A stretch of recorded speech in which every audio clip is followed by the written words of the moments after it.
കേരളത്തിൽ സ്ഫോടന പരമ്പരയും ചാവേർ ആക്രമണവും ആസൂത്രണം ചെയ്ത കേസിൽ പ്രതി റിയാസ് അബൂബക്കറിന് 10 വർഷം കഠിന തടവ്. എറണാകുളം NIA കോടതിയാണ് ശിക്ഷ വിധിച്ചത്. വിവിധ വകുപ്പുകളിലായി ആകെ 25 വർഷമാണ് കഠിന തടവ്. ശിക്ഷ ഒരുമിച്ച് അനുഭവിച്ചാൽ മതിയെന്നും ഹൈക്കോടതി വ്യക്തമാക്കി. 1,25,000 രൂപ പിഴയായി വിധിച്ചിട്ടുണ്ട്.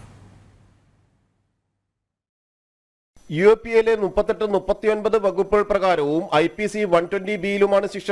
UAPA 38 ഭീകരവാദ സംഘടനയിൽ അംഗത്വമെടുത്ത കുറ്റത്തിന് 10 വർഷം കഠിന തടവ്, 39 ഭീകരവാദ ഗ്രൂപ്പിനെ പിന്തുണച്ച് പ്രവർത്തിച്ചതിന് 10 വർഷം കഠിന തടവ്, IPC 120B ഗൂഢാലോചന കേസിൽ 5 വർഷം തടവ് എന്നിങ്ങനെയാണ് ഓരോ വകുപ്പിലെയും ശിക്ഷകൾ. ശിക്ഷ ഒരുമിച്ച് 10 വർഷം കഠിന തടവായാണ് അനുഭവിക്കേണ്ടത്.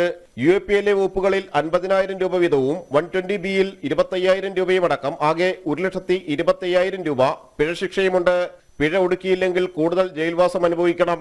5 വർഷത്തോളമായി റിയാസ് അബൂബക്കർ ജയിലിലാണ്. ശിക്ഷാ കാലയളവിൽ ഇത് ഇളവ് ചെയ്യും. റിയാസ് കുറ്റക്കാരനെന്ന് NIA കോടതി കഴിഞ്ഞ ദിവസം കണ്ടെത്തിയിരുന്നു. പാലക്കാട് കൊല്ലങ്കോട് സ്വദേശി റിയാസ് അബൂബക്കർ മാത്രമാണ് കേസിലെ ഏക പ്രതി. 2 പേർ മാപ്പുസാക്ഷികളായിരുന്നു. പ്രതിക്ക് മാതൃകാപരമായി പരമാവധി ശിക്ഷ നൽകണമെന്നും ചെയ്ത തെറ്റിൽ പശ്ചാത്തലമില്ലാത്തയാളാണ് പ്രതിയെന്നും NIA വാദിച്ചിരുന്നു. NIAക്ക് വേണ്ടി അഡ്വക്കേറ്റ് ശ്രീനാഥ് എസ് ഹാജരായി. NIA മുന്നോട്ട് വെച്ച ഡിജിറ്റൽ തെളിവുകളും കേസിൽ നിർണായകമായി. റിയാസ് അബൂബക്കറിനൊപ്പം പിടിയിലായ കൊല്ലം സ്വദേശി മുഹമ്മദ് ഫൈസലും കാസർഗോഡ് സ്വദേശി അബൂബക്കർ സിദ്ദിഖുമായിരുന്നു മാപ്പുസാക്ഷികളായിരുന്നത്. ഇവർ ചാവേർ ആക്രമണ പദ്ധതിയിൽ നിന്ന് പിന്മാറിയിട്ടും റിയാസ് സ്ഫോടന ചാവേർ ആക്രമണ പദ്ധതികളുമായി മുന്നോട്ട് പോയി. ശ്രീലങ്കൻ സ്ഫോടനങ്ങളുടെ മുഖ്യ സൂത്രധാരൻ സഫ്രാൻ ഹാഷിമുമായി ആശയവിനിമയങ്ങൾ നടത്തിയിരുന്നതിന്റെയും IS അനുകൂല പോസ്റ്ററുകളും ദൃശ്യങ്ങളും പ്രചരിപ്പിച്ചതിന്റെയും തെളിവുകൾ NIAക്ക് ലഭിച്ചിരുന്നു. 2019-ലാണ് റിയാസ് അബൂബക്കർ അറസ്റ്റിലായത്. ജനം, കൊച്ചി.